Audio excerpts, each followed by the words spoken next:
தமிழகத்தில் ரொம்ப விசேஷமாக கொண்டாடப்பட்ட பண்டிகையாக இந்த ஓணம் இருந்ததுன்னு சொன்னால் பல பேருக்கு ஆச்சரியமாக இருக்கும். ஏன்னா பழைய சங்க பாடல்களில் இந்த திருவோண பண்டிகை தமிழ்நாட்டில் எப்படி விசேஷமாக கொண்டாடப்பட்டது அப்படிங்கிறது குறித்து பல சங்க பாடல்கள் இருக்குது.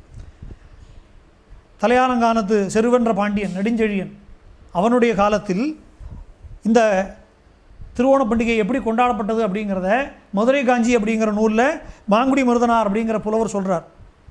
மாயோன் மேய ஓண நன்னாள் அப்படிங்கிறார்.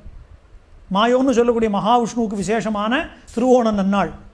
அன்றைய தினம் விளையாட்டு மைதானங்களில் விசேஷமான விளையாட்டு போட்டிகள், வீர விளையாட்டுகள், யானைகளை கொண்டு நடத்தக்கூடிய போட்டிகள், யானை ஓட்டம், இப்படி விசேஷமான வைபவங்களும் கொண்டாட்டங்களுமாக அந்த திருநாள் கொண்டாடப்பட்டது தமிழ்நாட்டில் அப்படிங்கிறார். பெரும்பானாற்றுப்படையில் இருநிலம் கடந்த திருமார்பின் முன்னீர் வண்ணன்னு சொல்லி இந்த திருவிக்ரம அவதாரத்துடைய பெருமையை பற்றி சொல்கிறது. அதனால் இந்த விசேஷமான திருநாள் அப்படிங்கிறது வெறும் கொண்டாட்டத்தோடு நம்ம பண்ணி ஏமாந்து போயிடக்கூடாது. எந்த ஒரு நாளும் இறை வழிபாட்டோடு கூடி 365 நாளும் இறைவனை வழிபடணும். விசேஷ நாட்களில் கூடுதலாக வழிபடணும். எப்பப்பெல்லாம் இறைவனை நம்ம வழிபடுகிறோமோ அந்த நாளெல்லாம் நன்னாளாக மாறுகிறது.